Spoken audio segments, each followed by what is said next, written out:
Do you believe in miracles?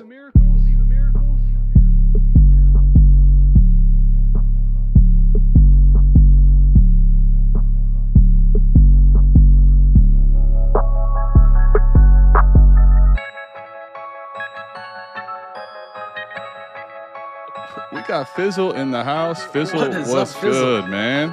Fizzle, glad to have you here. Let's go. This the South Harmon Podcast. Glad you here today. Hit that Patreon link if you here to stay. Dynasty best ball, that's my favorite way. 40 chess trade show, let's make a trade today or check a AMA. You know Adam at the ATM. Mike always in the building, he gon' stay with him. They gon' start every show off with their own trade. Fantasy's a big ocean, they made their own wave. Make sure you tapping in Tuesdays and Saturdays. Tuesday night, Saturday morning, ain't no better way. Hit that notification bell when the news break. Go subscribe right now, don't get the news late. Destination Devi, that's the team. Dynasty football, man, that's my favorite thing. I remember Biggie said it was all a dream. Now people watching on their phones and computer screens. Welcome to the team. Let's start the show. Welcome back in, everybody, to another edition of the Dynasty Trade Show. Wow, I didn't miss 2 weeks in a row, Adam. I didn't miss 2 weeks in a row. We're actually going to record this quite early just to make sure that I can be here and get it in. And every time I do this on this fine recording day on Sunday, I think this is going to get a little bit longer. It's coming back. It's coming back just like me. But how you doing, buddy? You ready to do some Dynasty trades? Of course, man. I am ready to do it. You may notice that Mike's beard is growing back, but maybe not that ton. While we're recording this earlier, it's not been a full week. Just wait. It'll be back before you know it. The beard is going to come strong. But I'm excited, man. Another trade show. I'm ready to get into it. How about you? Oh, I'm excited. I had a couple deals that went down this week, right, that we could have featured. Excited to see. I've been monitoring the Shithead channel in our Discord. Our patrons posted in there. They've been wilding with their trades, so I'm excited to see what you pulled, man. What are we starting with? Absolutely. Well, real quick, as Mike said, patreon.com/South Harmon. If you want your deals featured on this show, go ahead and join that. There's 3 different tiers, but you can get in the door for $1 a month and put your deals on the show.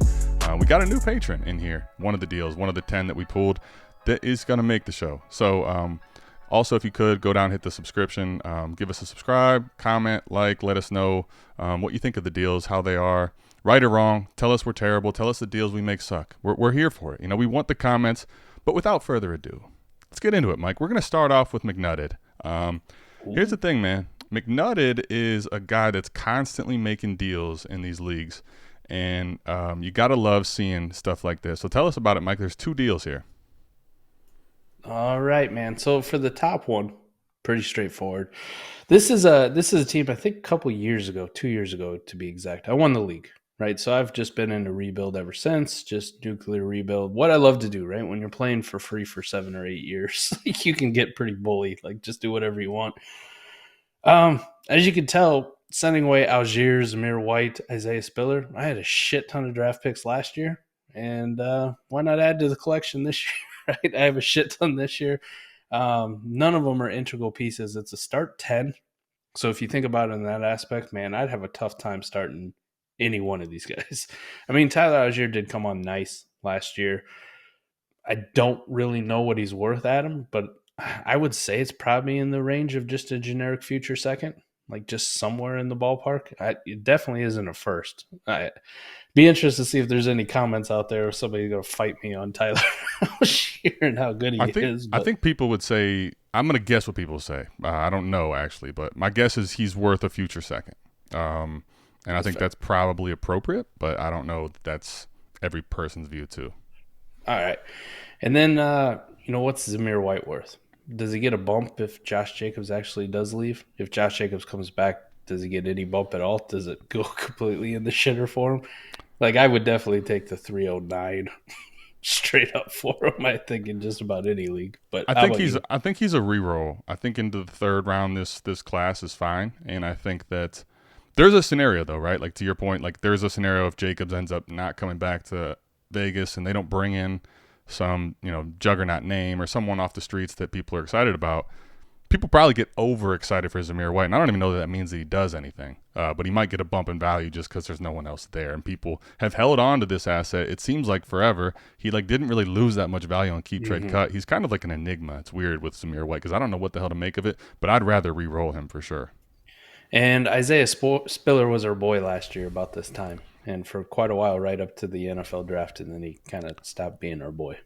Yeah, we if you check out AMA with Ray, you can find a deal that we made for Isaiah Spiller that's literally just completely shedding all types of dynasty value. But that's neither here nor there, you know? And then look at the deal I'm making with Isaiah Spiller in it today, right? Fast forward a year, and wow, dynasty comes at you fast, don't it? So, oof. I don't know, man. Is he worth a third? I would say, do you want to take your shot on him? I think it's probably fair, right? Like if you think the a third for Spiller? Yeah. Yeah, I mean, I think that, once again, I think re-rolling Spiller and White into thirds makes sense. I think Algier for a second, I could see it either way. Depending on where that 24-second lands, I think, and you got to wait a year. But you're in a rebuild. You don't really care about the points. I think here's the thing with Algier. Like, what do we really expect? As much as I like the kid, and he had a good year and finished very strong, what do we really expect him to gain in market right now? Like, it's just... it's unlikely that he does a two down grinder. Is he at his peak? Maybe not, but he's probably got more to lose than he has to gain at this point if we're keeping it real. That is the perfect synopsis right there, buddy. I mean, we are a free agent signing or a draft pick away from him going down, right? Not a lot of scenarios for him going up, quite a few for him going down. So I don't know. The top one, kind of a minor deal, just throwing away some re-roll running backs, right? Just getting more draft capital, more liquidity, adding on to the treasure trove I already have. And you've played in enough leagues with me. Like I love these third rounders. I love these future seconds because they give you so much flexibility to package them up during draft time or whenever and move into good assets. So you're in the bottom, Adam. How about this one? Going out and getting Trey Lance in the 108, and I sent away the 104 and the 204. Well, now, I mean, this is crazy to me. Especially knowing that it's a lineup start 10. Like, I think the top deal, it's probably heady, but at the same time, like, I don't know that that's a massive win for either side, truthfully. But it's for you, it's just getting points out of there and re-rolling. The bottom here, Mike, is where what I'm struggling to understand is like, okay, are we really saying the 104 is so much ahead of Lance that we'll give a 204 to go to the 108? Like, that's just that's wild to me. Even if you say you want 104 over Lance, like, I won't fight you. I want Lance over 104, but what is the gap should not be going from 204 to 108. I'm sorry, man. Right. 108 is a pick that at worst is going to give you a really good receiver. Mm-hmm. Like you're talking about at this point here, if you prefer the difference in 104, you're giving away another shot at quarterback in a start 10. We want those, or a wide receiver that people are going to highly value, Addison, Quentin Johnson, something like that, Jackson Smith and Jigba, where 204 is nice. It could be a start 10, but it's also no certainty to make lineups. Like I think this deal is crazy to me, man. And J-Cap, I know you got, probably your own view on it, but I couldn't understand this one. And the 204 is really the 205 because this is one of those consolation leagues where the winner gets the 113, right? Okay. So you got that extra first-round pick in there, so it gets moved back one more spot.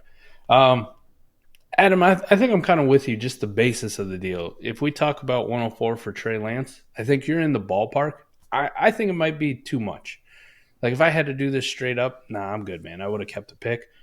105, 106, I think is more reasonable, where I think I'd be more willing to acquire Trey Lance for that.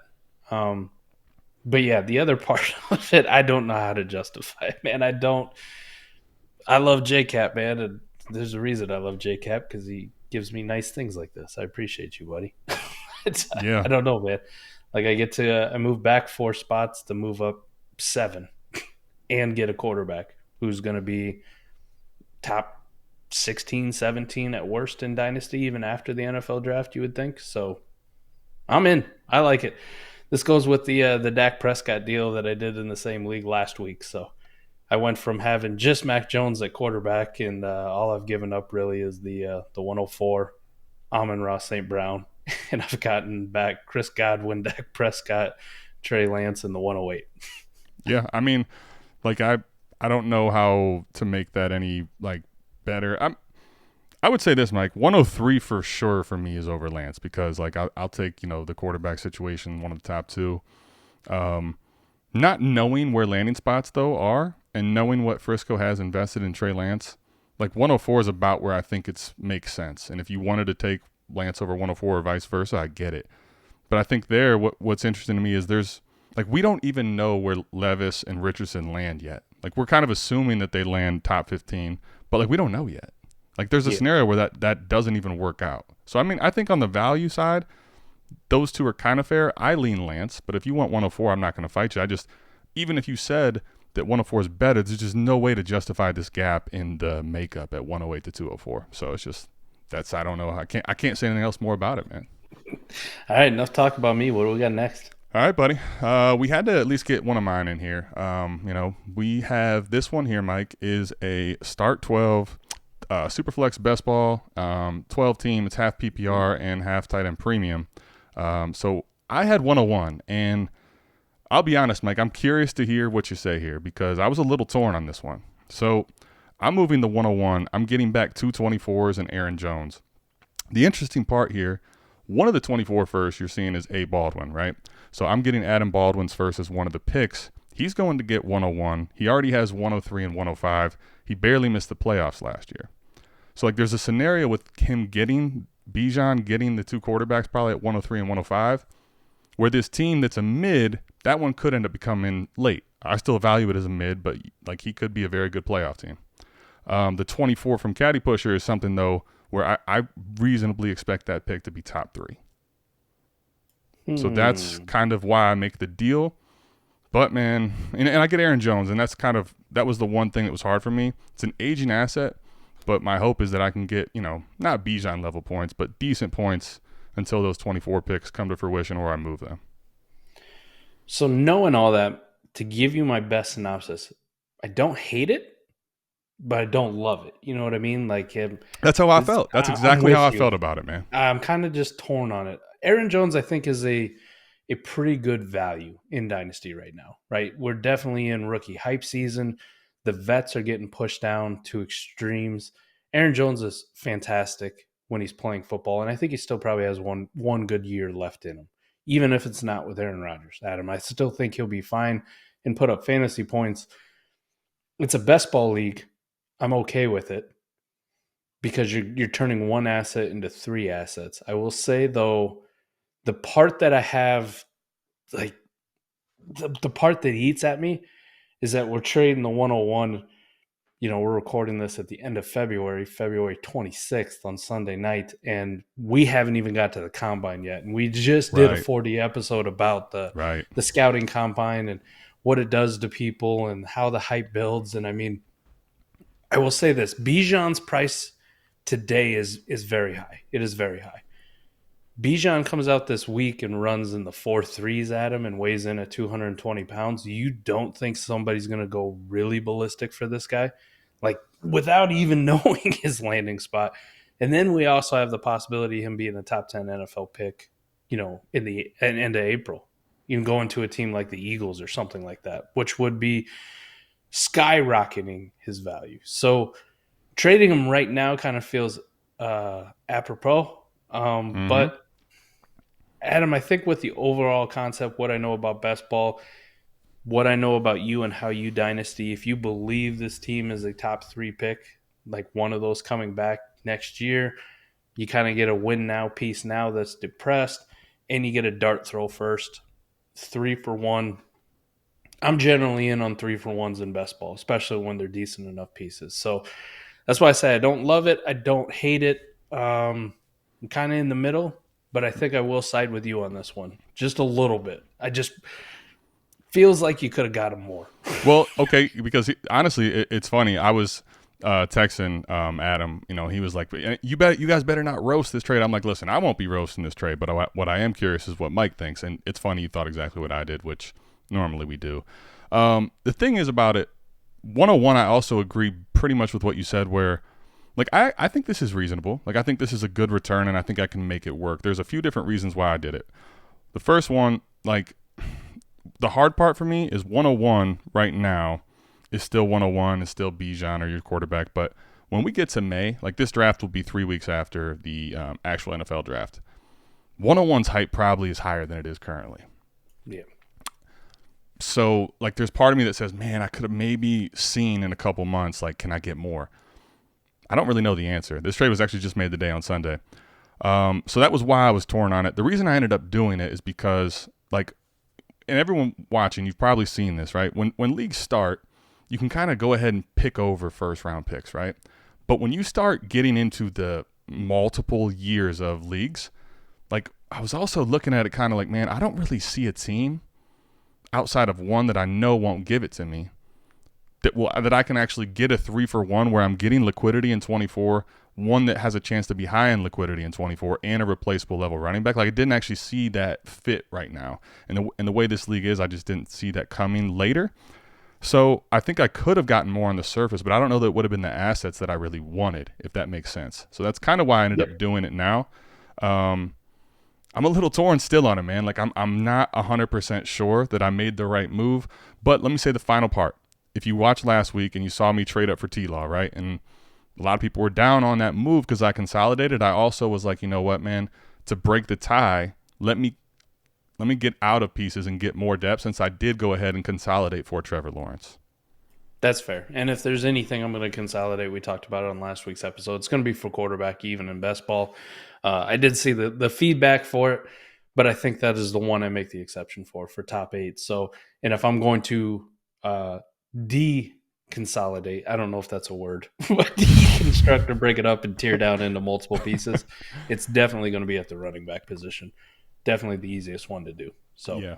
I'm with you, man. That's kind of why I ended up doing it. Totality, this will definitely be one of those trades, though, I'm sure you're going to bookmark, and you're going to look back here in a year or 6 months and be like, man, how'd I do? Did I get absolutely roasted and screwed, or did I do all right? So, yeah, and the thing is, there's so many variables with it. Like, if Aaron Jones produces or gets hurt next year, right? If Adam Baldwin makes these picks right in his team, and if that ends up being a very late 24 pick, like a 110, 111, 112. Yeah. And then the main thing is, like, Caddy Pusher's team I'm betting against, that being the top 3 pick, if it ends up being, top 3 or not. So I think those are the things that I'm projecting but aren't actually locks today, which is another reason why I'm torn on it. Anyway, enough of my deal. Here we go, man. So we got a 1 quarterback league, Mike. Jalen Waddle and a 24 first are being acquired for DeAndre Swift, a 24 second, the 111, and a 24 first. To give you the context, this is a start 7 league, so we're talking really shallow. If you notice what's happening here is El Gancito, our guy Jay Jackson, is getting back his 24 first, which signals to me this has a chance to be early and it's a rebuild. Waddle right now is someone you and I both say is overvalued probably, but still like a very nice piece, especially in like 1 quarterback when you think of the Superflex thing being taken out of it. Waddle's probably it's the highest valued asset in the deal. The other thing is the 24 picks are projecting to be very late at the moment. Obviously, we know that can change, but knowing all those little details, given the format and the settings, what do you think here, Mike? I think it's a bunch of meh for a strategic move, and getting back his first is the part that I like. Not only would I want my first back even on the contender, and I would do this move as a contender, but I sure as hell would do it on rebuild if there's an opportunity for that to be very early, right? Like, say El Gancito was a contending team. Adam, I'm good getting off DeAndre Swift for Jalen Waddle and getting my first back for that flexibility in season. But definitely as a rebuilder, let me get off the running back. And Swift is one of those guys that you and I love, but we also recognize the fact that the last couple of years haven't been so rosy. He's dealt with a lot of injuries. He's getting up there in running back value cliff age, maybe not production cliff age, but he's also in this weird situation where, like, we are talking one or two bad things happen to this guy, and his value is in the absolute toilet, and it's never going to come back. So, yeah, if I can get off mainly an asset, injuries, because we keep seeing injuries. If I can get off an asset like that, get into a wide receiver, even one that I think is overvalued. The good thing about something being overvalued is the fact that the community generally values them. So it doesn't really matter what I think. matters what I can do in flippability. So I'll get an asset like Jalen Waddle for flippability and get my first back. The 111 in a 1 QB league, just kind of think of it like a mid-second in the Superflex league. Like those are picks that we like, and we want to take our dart throw shots at some running backs. Maybe some of these receivers might slip down there. That's fine, but it's nothing that's like super sexy or important. And especially if you're telling me right now, I mean, the 24 picks project late on the other side. I'm good with it, man. I like what he did. I think it was a pretty heady move, well constructed. Best part about it is anytime you can sneak your first back in, right, and not let them know that was the main piece you're going for. Because in reality, Jalen Waddle is nice. And right now he's the most valuable piece in this. But in a 1 QB league, if this is the 101, 102 next year, which you can control now. With some of those star power players coming in, we have a potential of a Rocket Sanders, Travion Henderson. We want to talk Marvin about receivers, Harrison Jr. Right. It could be insane having an early 24 pick next year. So I like it. I do too. What's interesting, one piece though about this, right? You and I talk about all the time, like on rebuilds, we don't really like to consolidate. But here's the thing that's crazy. If I know we're only starting 7 players, like that doesn't necessarily apply as much as it would in a typical like start even 9, 10, 11, 12. Like I'm more so okay consolidating, especially getting an asset like Waddle that you can trade apart if you want to. And then you're getting the pick that has all of the flexibility in your control. Now you can fully tank. You can move Waddle. You can move whatever you need to make sure that pick is the 101. And I'm going to guess, Mike, that's either your pick of running back, which Travion Henderson if he gets a resurgence. But the truth is that's probably going to be Marvin Harrison Jr. And like you said, Waddle today is the most valuable. But 101, whether it's Marvin Harrison Jr., that's going to be the most valuable player in the deal a year from now. When we're talking about this in February, that's the most valuable player in the deal. Swift could be nice on a contender. 111, you're probably talking maybe Kendre Miller range-ish, but you're getting that 24 second and 24 first, but if we're starting 7, like it's really just depth, So I think this is actually very smart what our guy Jay Jackson did here, man. So sign me up for that deal, Let's go. All right, Mike. We got another one here. So this one is a 12-team start. I think it's 9. Yeah, Superflex, PPR, and it is best ball. So our guy, Ryan Edwards, our boy, is getting A.J. Brown, and he's getting a 305 in this class. He's sending away Hollywood. He's sending away A.J. Dillon, and he's sending away the 110. Mike, thoughts on this deal? How do you break it down? What do you think? He was talking to us about this in the Discord, and this is one of the few scenarios where I'm good on consolidating. And best ball start 9 isn't anything like lineup start 9. So let's just kind of get that out of the way. If I had to put a number on it, I would say best ball start 9 is kind of more like lineup start 12. You know what I mean? Like you're going to need quite a few bench players still, but it's not as heady. We play in some best ball like start 14s where you need like 20 some players or 25 players on your roster that have a chance of making your lineup every single week to stay competitive. Best ball start 9, not so many. Like you could probably get away with like 15. In reality, you can get away with a roster of 15 pretty good guys.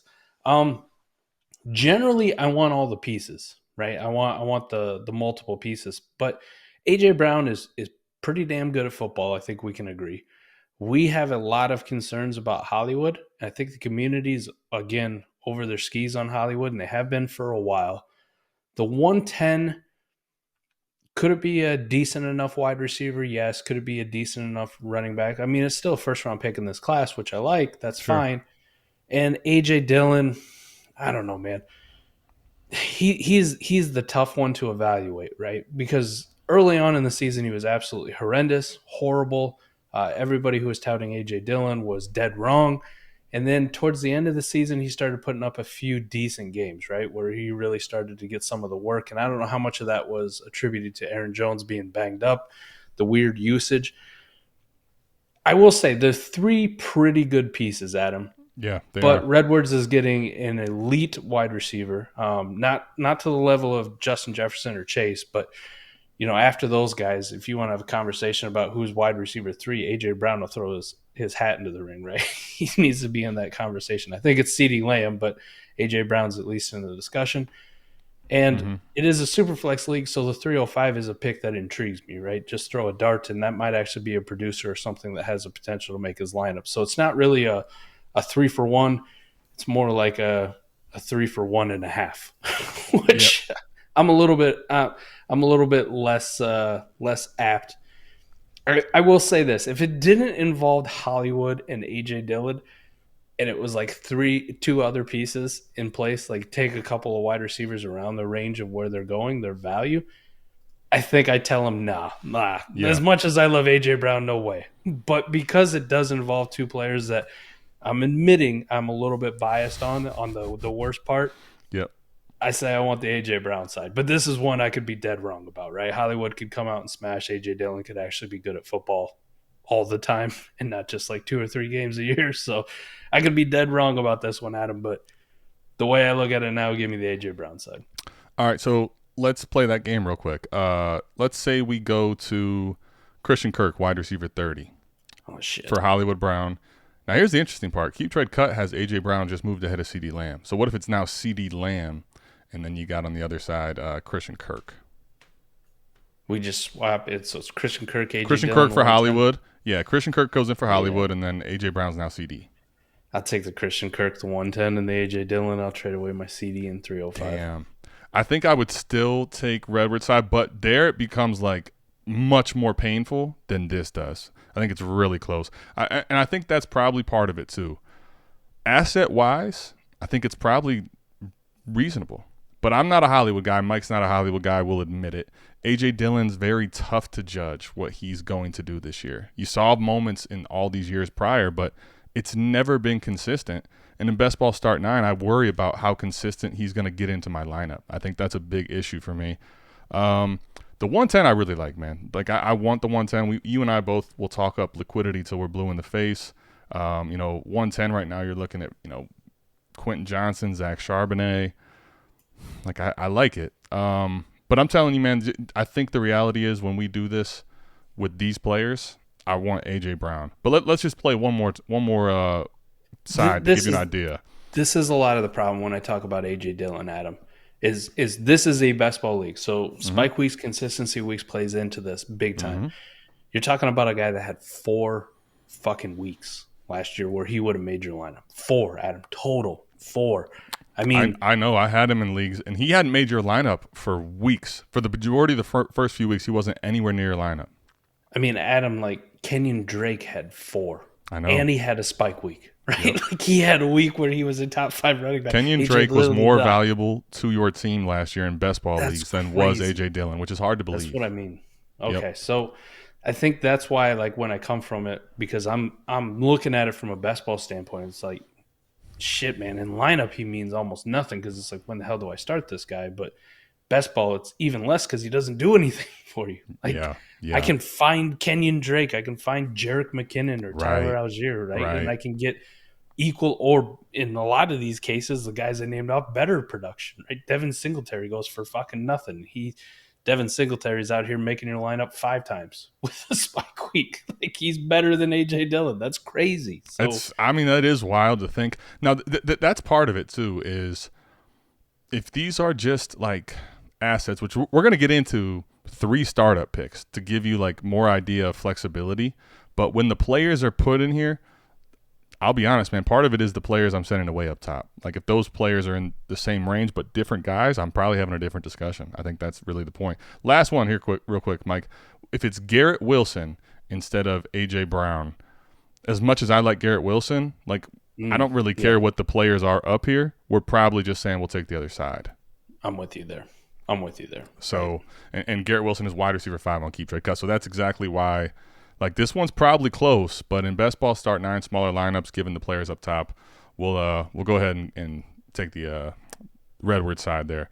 All right, Mike. So here we go. We got a 12-team Superflex Best Ball Start 11 tight end premium. I Like Fish is getting the 110. So we just talked 110. Kadarius Toney, a 24 second, and then the 410 in this class. He's sending away, I don't even want to say his name, Javonte Williams, because it hurts. It's hurt. The 211 and a 24 third. What say you here, man? This one I looked at a couple different times before I figured out what I was really thinking, but I'm curious your thoughts here. Javonte's puzzling to me. The community's definitely split on him. We just saw the reports. He may miss multiple games because of this knee injury to start the season. Right. I think we kind of all knew that. I mean, But look to at actually J.K. see the Dobbins. report- It's the same injury J.K. had, basically. Adam, I think the biggest part to me is there's also a part of me like where I read the other half of Twitter, the other half of the Dynasty community is talking about, Javonte Williams could smash in this offense, could be absolutely insane. Right. I think that's 100% correct. There is a lot of risk to it, though. But the biggest takeaway I have from looking at this is remember when Javonte got hurt and people are just like, take any first you can get. Right. Yep. Take any early second that you can get. And what did you and I say? No, don't do it. Right? There's going to become a point, at least in the offseason, he's worth a first and a second. Ta-da! It's right here. It's already upon you. So I do like the pivot. Let's say, I think if I want the upside, though, I'm really cool with Holmesley and what he gave away. The 110's okay. 24 second, I don't know where it's going to land. Could be whatever. The 410 is meaningless. And Kadarius Toney, while you and I liked him last year, I think that ship's kind of sailed, right? He's going to have to. Yeah, I mean, in best ball, I still am willing to roster him and take him in spots because it's best ball, and he may not play for 3-4 weeks being hurt. He may do nothing for 5 weeks, but he's also one of these guys that might hit you with a spike week or two, So it's I'll take him in best ball. He's not highly valued though. I'm with you. Would you rather have Toney or the 211? 211. Okay. I'm not gonna fight you there. Would you rather have Javonte or the 110? This is where it's tough, man. This is the question I think the deal hinges on. And I guess here's the thing we have to talk about, Mike, real quick. We did a mock, our mock live we did, right? 109 was Jahmyr Gibbs. So 110, you're talking, could be your running back 2 or running back 3 in this class. Man.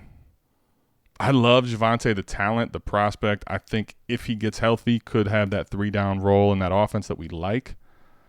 Man, but if I know I can just reset it, I think I kind of lean the 110.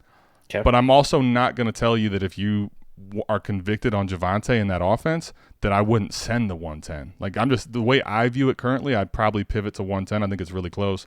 But if you're bullish on Javonte and you want to get it for 110, I don't think that's unreasonable, man.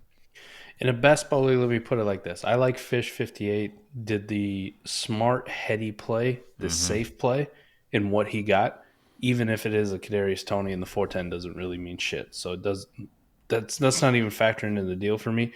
I will say, though, on the other side, Holmesley, I got your back, man, because on a portfolio aspect in some of my leagues, there's going to be leagues where I shoot my shot. And if I'm going Javonte could have this massive upside. He could.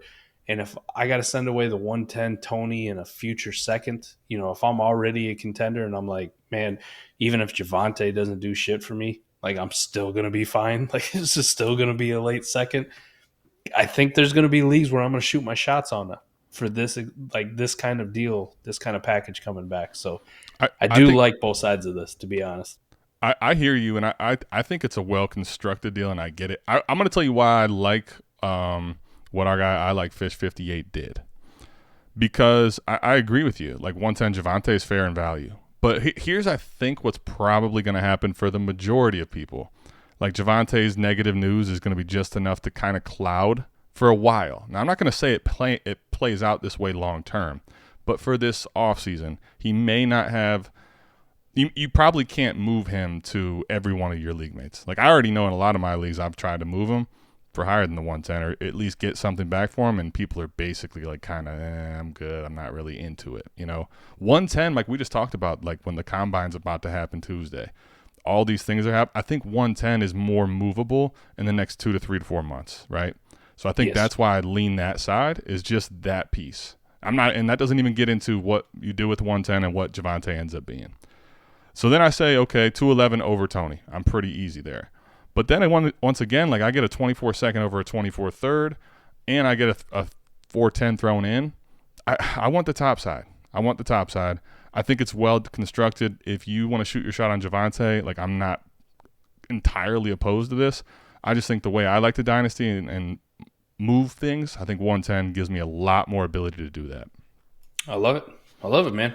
A little bit of a disagreement on that one. Yeah, I mean, but it's once again, it's tight for me. The reason I want the top side is why I explained. All right, so here we go, Mike. This is a big one. This is our guys. You know, a couple Savage members. We got Schumer and T-Rock. This is Fade the Fido, Mike. So this is a BDGE league. Nick Ercolano's in it. It's a 12-team Superflex lineup, start 10. I'll be honest, man. I'm curious how you break this down. I'm going to do it my way afterwards. But talk to us here, man, because we're looking at Russell Wilson. The 102, the 206, and the 108 are being acquired on Schumer's side. T-Rock is getting Kareem Hunt, Nick Chubb, Jalen Hurts. What do you got? The easiest way I have for this one is Jalen Hurts. Okay, by far and away the most valuable piece. You got 102 written there on the 23 pick, but when you're doing 23 startups, Jalen Hurts should be in consideration for the 102 overall. So that's just how good he is. Right. If I got to look at this lineup, start 10. I mean, we're not even factoring in best ball here. I think Jalen Hurts is every bit worth Russ, the 102, and the 108. Okay, well, damn it. Why? I'm like, there's so many ways this could get broken down. I was hoping you didn't do it that way because that's what I was saying is if it's lineup, Russell Wilson, 102 and 108 for Jalen Hurts, man, I would do that. I'm sorry. I would do that. Yeah. And then here's the thing. Nick Chubb, before we go to the fool of this, let me just ask you this, Mike, right now. Nick Chubb or the 108? But before we get to the 206 part, Nick Chubb or the 108 real quick? I think this is a portfolio thing for me and kind of a team direction. There's going to be some teams where I'm like, I'm good. I'll just keep Nick Chubb. But there's going to be a lot of teams where I'm going, what could the 108 be, right? Or what could somebody pay me for the 108 versus what they'll pay me for Nick Chubb? Right. So I will say the 108. Okay, because I guess here's what I was going to do. Like, I think that I'm with you. Jalen Hurts is worth Russ, the 102, and the 108. Okay. But, like, I think there's people probably still, which is crazy to think, that are like Jalen Hurts has hit an all-time peak, and they might say it's more like Russell Wilson, 102, 206. Okay. I don't think I'm not with them. I'm just trying to give a alternate point. I would send that all day in lineup. Now, if it's best ball, maybe we're talking different thing here. But Jalen Hurts to me right now is my quarterback 2. If you want to put Josh Allen still ahead of him, I'm not going to fight you. But he's got to be quarterback 3 or 4. Like, I don't care how you slice it. So in lineup, I want that over all this. But my point is then 108 for Kareem Hunt and Nick Chubb, if that was how you valued it. I guess is how I'm viewing it, how we see that we get to this point. But the reality for me is, like, knowing this league, knowing how lineup start 10s go, like, I'll be honest with you, Mike. If you told me that T-Rock wasn't going to get Kareem Hunt and Nick Chubb back, I'm still fine with him doing this because he has Patrick Mahomes. He is Patrick Mahomes. So now you got Jalen Hurts and Patrick Mahomes. In a start 10. So I think what's missed there is this. From a construction standpoint, like the value of everything over there, like Russell Wilson could have a bump in value coming back. He could have a much better year this year. I think we kind of expect him to have a better year. He was terrible last year. 102, let's say you land your top quarterback. Let's say it's just C.J. Stroud for the sake of argument. He ends up being a top 15, top 12 quarterback end of the year. 108 ends up being Jordan Addison or something. He's now a top 12 wide receiver in Dynasty. Like, there's a scenario probably where you look at all that value and you say I could see it, and then 206 is that running back range where you shoot your shot. I get it. I get all that. I get every bit of that. But, dude, when you get Jalen Hurts and Patrick Mahomes in start 10 lineup leagues, before we even talk about Nick Chubb and whatever, you have such an edge now that you can afford to not have the most ridiculous lineup around them. So when you add Nick Chubb already to this deal and you have other pieces on your team, like this could end up being where T-Rock really takes this team to the next level. We talk about stacks in fantasy football and how important they are. And generally we look at it, we go like, you need a quarterback and who he's throwing the ball to. You know, Patrick Mahomes and Travis Kelce, right?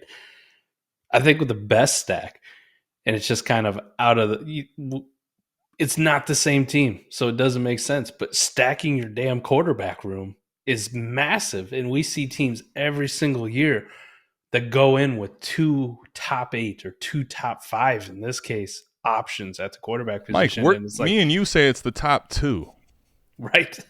Right? They never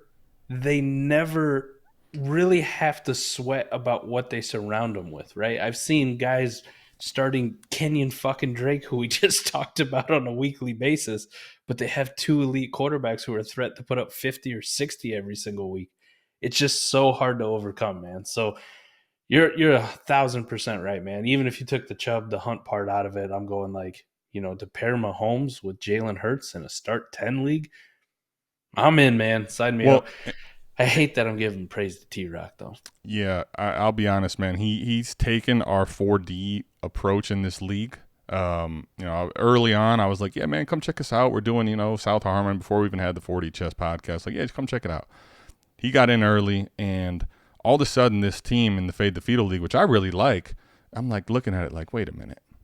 That looks a lot like what the fuck I want to do. What the hell? And then I'm watching this. I'm like, you son of a bitch. You took our approach. Good for you, though, T-Rock. He's going to be someone to be reckoned with. I think the last point there is playing in a lot of different leagues, different settings, is now why more than ever I want to really stress all the specifics of the league and the context here on the Trade Show. Because if we talk about this when we first started talking about trades, Mike, like we may have totally just said 102 side because there's a lot of value. Best ball. Like we think that. But now, like when you play in a lot of different leagues, at least this year for me, like I've seen how the edges play out in a lot of leagues.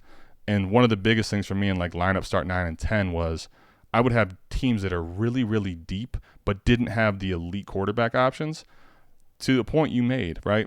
So like if you're banking on DeAndre Swift and DJ Moore and Kyle Pitts in a lineup start 9, start 10, like that can absolutely work for you. But when they don't pan out and you don't have elite quarterbacks, now that becomes an issue. Like you have to really figure out how to fix that. Jalen Hurts and Patrick Mahomes, outside of them getting hurt and missing a significant amount of time of the season, like you can afford DeAndre Swift whiff. You can afford DJ Moore whiff. You can afford whiffs everywhere and put replacement level players into your lineup. So it just in lineup start 9 and 10, it just affords you a totally different platform where you don't have to worry about a lot of the other nonsense that will take place in attrition throughout the season. 100%, buddy. 100%. All right, man. We're going to get into the old school. We're going to get into the roots here, Mike. We got 3 deals, same startup, all startup deals.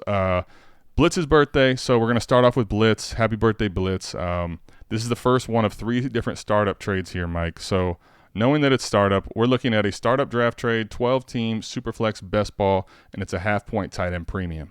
So, Mike, given all that, we're talking about Jalen Hurts' last deal. That was another reason why it worked out well, right?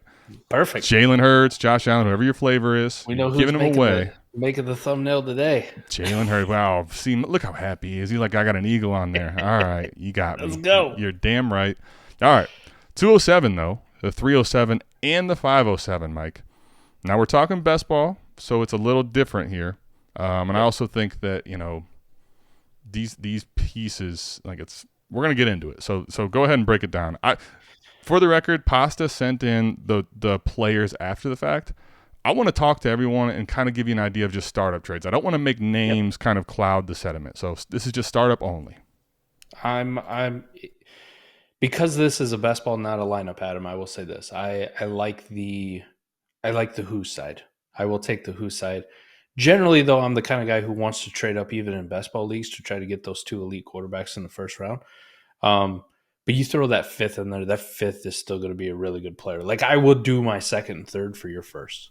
Yep. Generally back in the day, right, you're able to get away with like I'll give you my 2nd and 3rd for your 1st and 4th. Well, Mike, remember, a year ago we made this trade in the shit worldwide. So I gave you my 102, and then I gave you my 7th, and then you gave me it was literally 207 and 307, which I think 207 became AJ Brown, and 307 was someone okay, but like I never in that scenario ended up being able to make up ground because you got back 2 pieces. I think that's the big point you're making here is now not only getting 207 and 307, but you're getting the 5th and you're sending nothing back. That's big. Right. And you got 3 opportunities to not hit a top 12. Well, maybe because Tua keeps falling, Dak keeps falling, Kyler keeps falling. Tua keeps falling, and then also 102 is almost always at 207 at this point as well. Right. So you do have the opportunity, at least with your blitz, you have 3 chances here to hit at least one top 15 quarterback. And now it's a quarterback for, a quarterback and 2 other really good pieces, right? You're talking a wide receiver 1, an RB1, top 3 tight end, something in that range. So that's why I like the 1 for 3 because it's best ball. But in a lineup league, Adam, I'm not going to lie. I don't know if like a start 10 or start 11 lineup, if push came to shove to, say I was picking at the 105, the 104, Right. and so somebody gave me the opportunity. It was like, hey man, this is the best I can do for you. I will give you the 102. You trade me your 2, 3, and 5. Like if I had to, I think I'd do it. Right. We talked about that in a best ball league that changes just a little bit, little bit.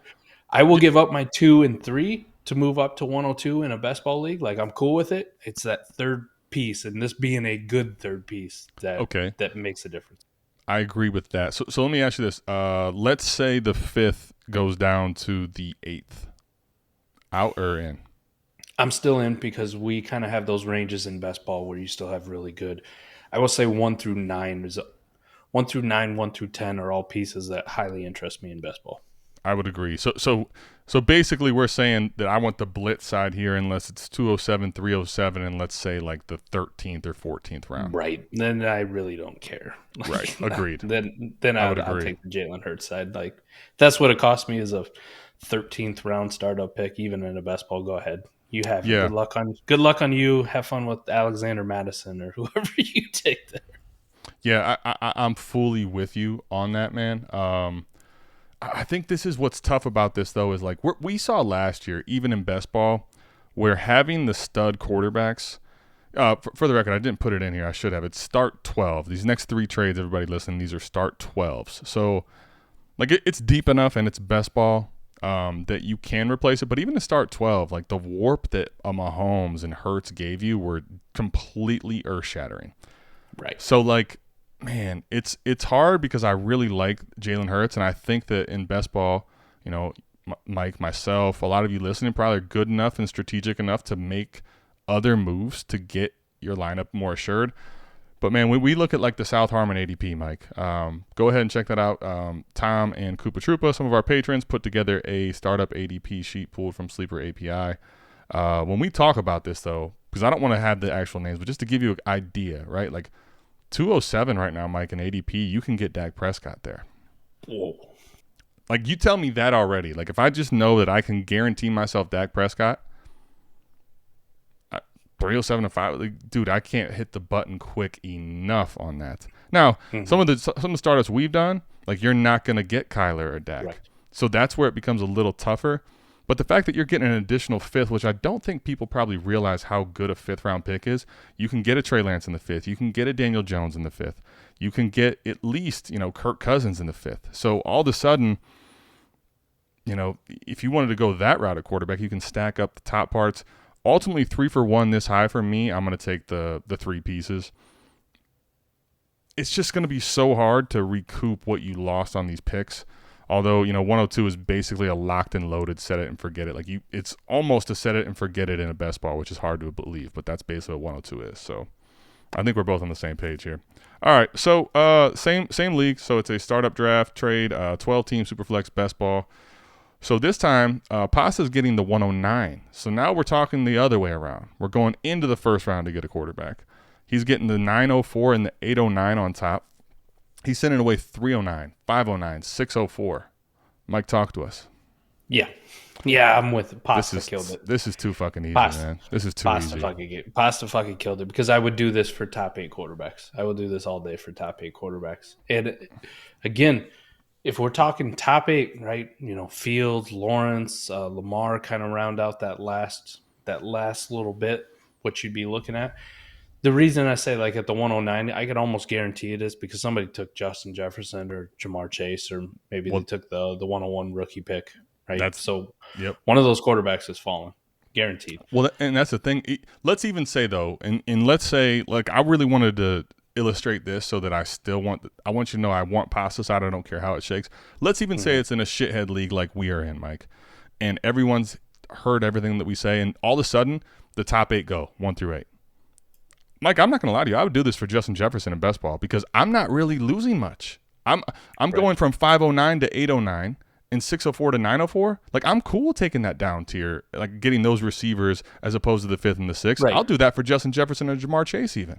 So, like the 509 right now, we're kind of looking at Daniel Jones, George Kittle, Jameson Williams. We go to the 809. What's around that range, Adam? I mean, we're looking at 809. You're looking at Pacheco, Deontay Johnson, Alvin Kamara, Nuke Hopkins, maybe. Rookie pick 11 is going in that range. Yep. And then what? The 604. 604 is pick 7.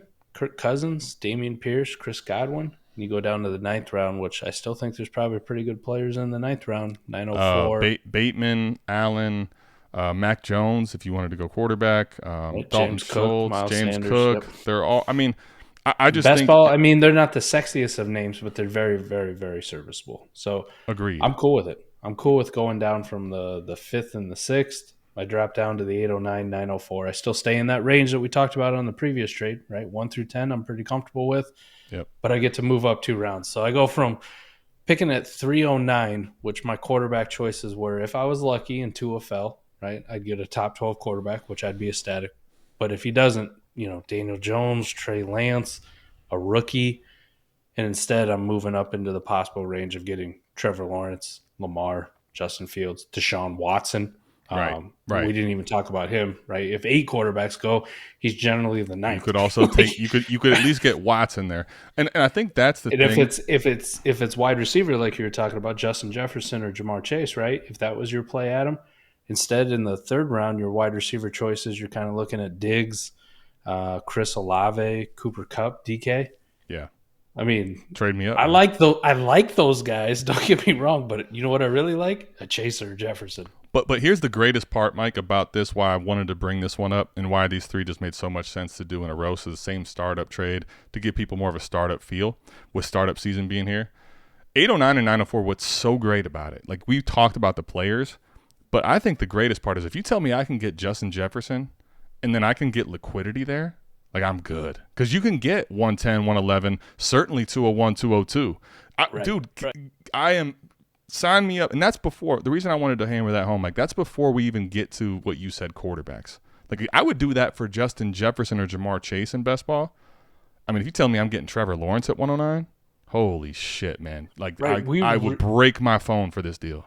To think about it, we really start having conversations with guys who are in that startup 5th and 6th, definitely in the 7th range, where we talk about this year's class going like, would you rather have the 110 or the 111 or this player, right? We have conversations all the time. Like, Would you rather have the liquidity and the pivot?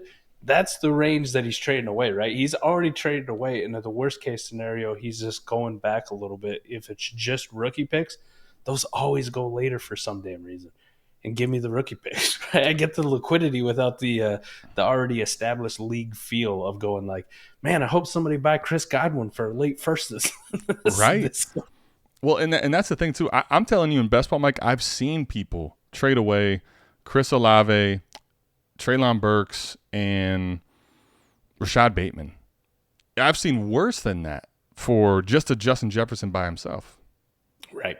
So I mean, this one is absolutely nuked by Pasta. That is outrageous. Well done, man. I like what I'm hearing here. I like doing startup trades, man. It's fun without the names, give people just the startup value picks on stuff. So, all right, last one on this, Mike. So we are looking at, in this deal, this is another startup one, 12-team Superflex best ball, half point tight end premium, same league as before. Plank Crew, Dynasty Alex, our guys getting 103, the 1203, and the 910. And he is sending away now the 208, the 308, and the 405. Mike, what I like about this before we even break this down is we're looking at some of our shitheads doing opposite end things here, but a little bit of nuance in how it's being done. So talk to us here about this. Man, this one is a lot tougher than the other 2. No doubt, man. No doubt. That's why I finished with this one. This one is a, what do you believe, man? The part I do like about what Plank Crew did, not only does he get the 103, but he got a 9th rounder thrown in. Right. Kind of gets and we in talked before about the buzzer. 12th even. We talked about the 12th even. He gets in before the buzzer, and he gets another piece back. He's not just doing the 103 for the 2, 3, and 4, which we talked about Blitz's deal The earlier. fifth, right? Right. I think I'll take Plank Crew side. I think I'll take his side. I think I want this one here. The 2, 3, 4 right in a row, it would be kind of appealing. Would be like, But the fact that he somehow, especially because we talked about before, if you end up knowing 208's Dak, that's where it's really appealing. If you could guarantee that. Now, Dak, let's keep it real. Dak's not Jalen Hurts or Josh Allen or Joe Burrow. Like, it's just not. But 308 and 405 are far and away better than 910, 1203. I don't know if you had any of the further points before I get into mine. No. I think it's really close, right? Anytime you're going to send 2, 3, and 4, right? You send premium startup picks all right in a row. You're going to pay attention. I would say this is probably like a 60-40 deal for me. Like 60% of me would be like, yeah, I'd be on the 103 side. It really depends what my pick is. And I'm guessing if he's picking 208, he also had an early first, right? The fifth, right? The fourth round. So that would have been the reverse. Right. I can it's tell it from the 105. Yeah. Well, that's kind of what I'm getting into next. Exactly, man. Shit. So he's ending up, bro. If you could end up with Justin Herbert and Joe Burrow, or Jalen Hurts and Joe Burrow, or Josh Allen and Justin Hurts, Justin fuck Herbert. It. I'm in. Well, even in this the best ball, this is where I think the big point is that you just made, man. You saw it before I got to it. In best ball, all right, this I think is the biggest difference in this trade from the first one. So I want star-studded I want the top 5, 6, 7, 8 quarterbacks in best ball, and I will overpay. You saw last week I overpaid for Trevor Lawrence, and I consolidated to do so. But here's the thing, right? If I can get 2, so if you tell me I can get 2 of these top 5 guys, and I'm not actually consolidating to do it. Right. That's the crazy part. Now, I'll admit 308 and 405 could end up being so different than 1203 and 910. I think here's the thing with this that I would say, and I know Dynasty Alex has already drafted his team, but to everyone going into startups, right? So if you can lock in 103 and 105 and you can do this and you get the 1203 and the 910, there's a couple different ways you can play how this works, right? So in the 9th round, probably even before that, but especially in the 9th round and down, you'll start seeing you're going to shoot your shot on age and guys that are running out of time to try to chase production, or you're going to see safer assets that probably don't have anywhere near the production value. Personally, when you lock in those guys, like if you've kind of picked your direction at this point and you just want to go for the jugular, try to win in the first couple of years, I'm cool with it. But I think the way you don't lose this trade at all is if you take in the 9th round, like you take a Mac Jones even.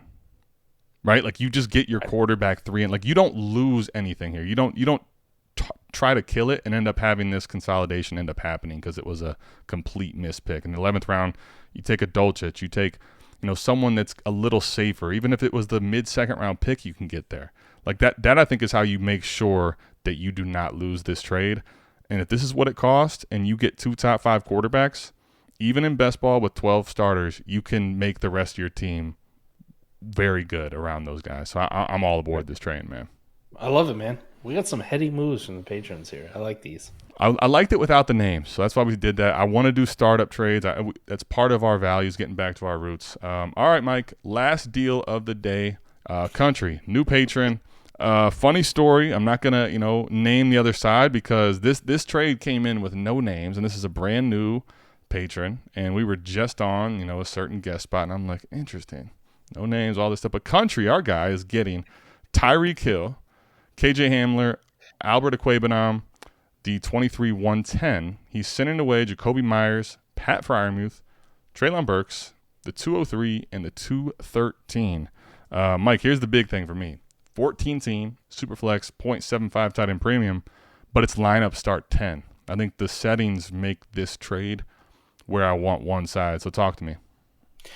So Tyreek Hill, by far and away the most valuable piece in this deal. Tyreek's also an interesting one where I just kind of throw age out, and I think he's one of those players where I'm willing to bet he's got 2-3 more years left in him of very, very good production.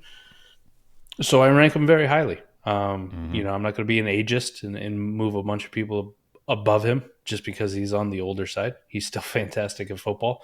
But most valuable piece in there. Traylon Burks, fine receiver. Pat Freiermuth in a 0.75 tight end premium. I mean, he's kind of a guy that we like. And a 14 team makes it a little bit more scarce. But still that mid-range of tight ends is just kind of just meh, right? It's just a bunch of guys. You can get some Jawan Johnsons thrown in there that produce very similarly and they don't cost near as much. So a little bit overvalued. Jacoby Myers is a receiver I like. 14 teams start 10. He's probably starting for you in your flex, though, just because of how many players are already on rosters, right? Correct. Not everybody's going to be loaded. The 203 on paper, you think about 12-team leagues sounds a lot better, but it's really the 205. 205, yep. And it's the 301. Yeah.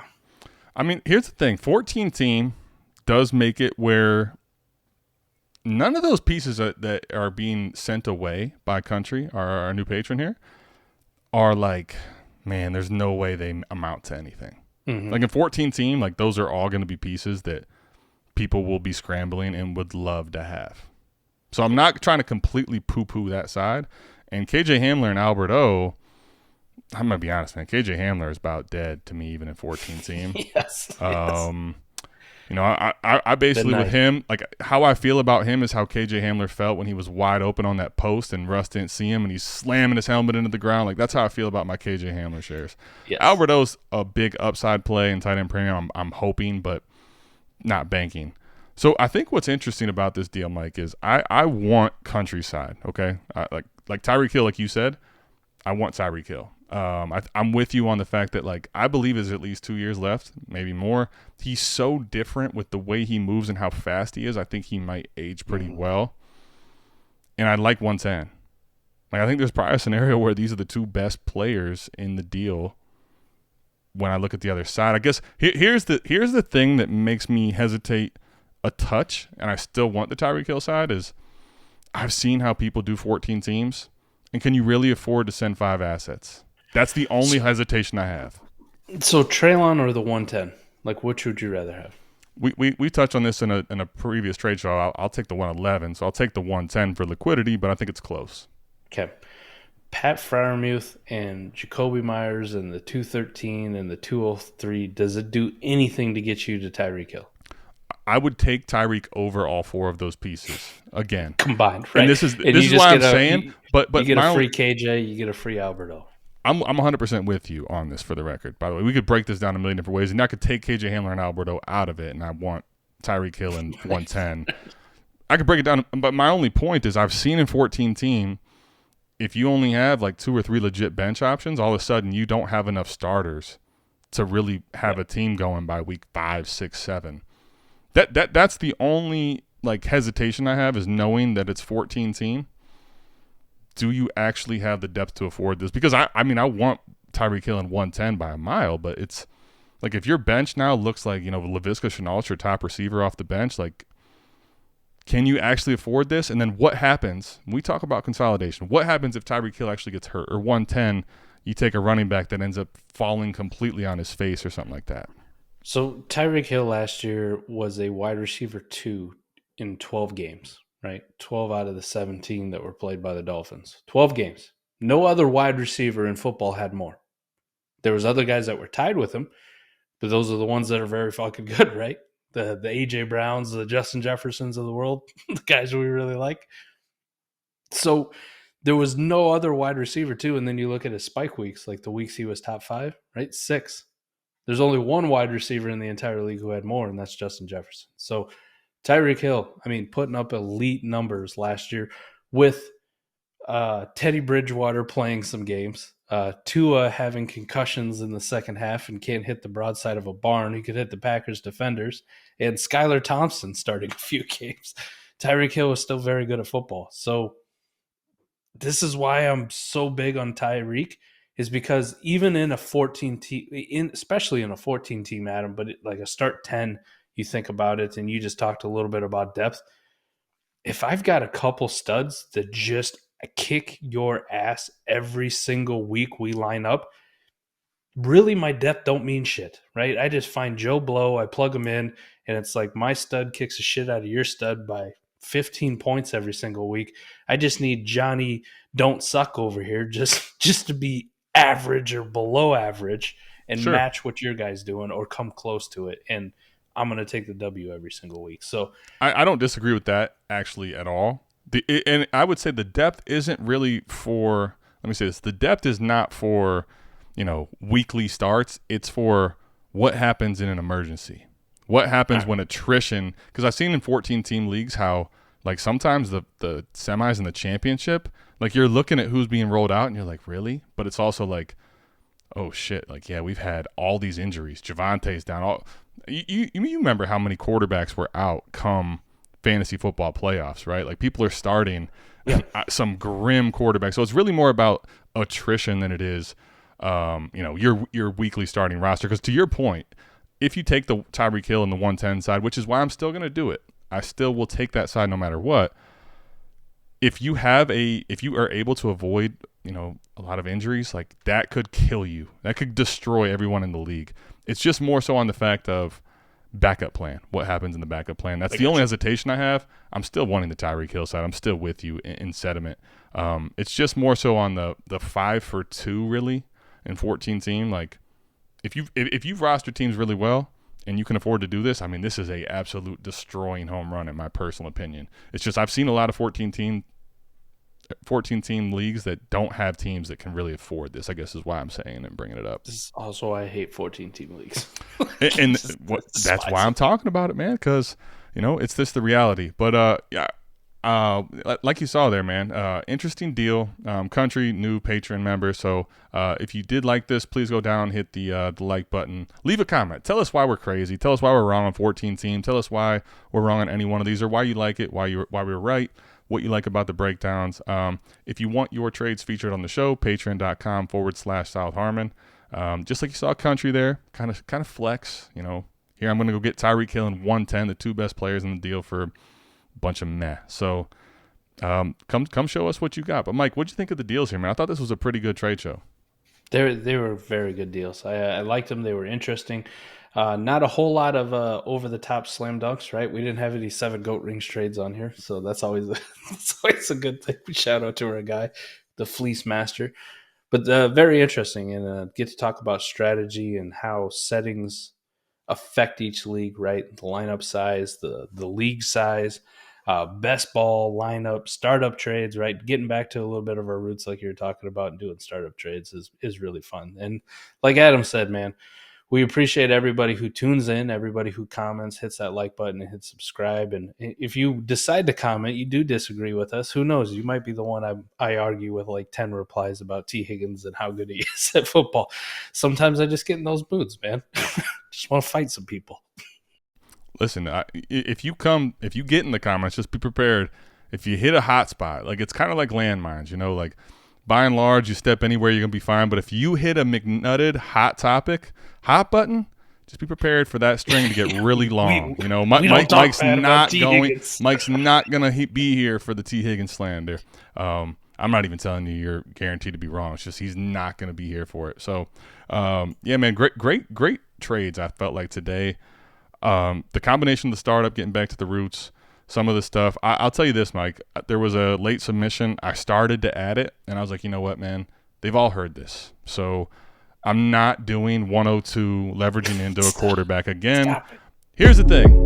If you're watching this at this point and you are doing that, you're taking away what you should be from the show. But I don't need to cram it down people's throat at this point, Mike. Keep submitting it, keep showing me you're killing it, but I don't need to show everyone how it works anymore. It's like a magic trick. Everybody already saw me pull the rabbit out of the hat. It's not funny. It's not clever anymore. It just doesn't work. So that's all I got, man. Any final thoughts before we get out of here? That's all I got, man. Appreciate everybody tuning in, and we'll see you back here same time, same place next week. We're out of this thing. Peace.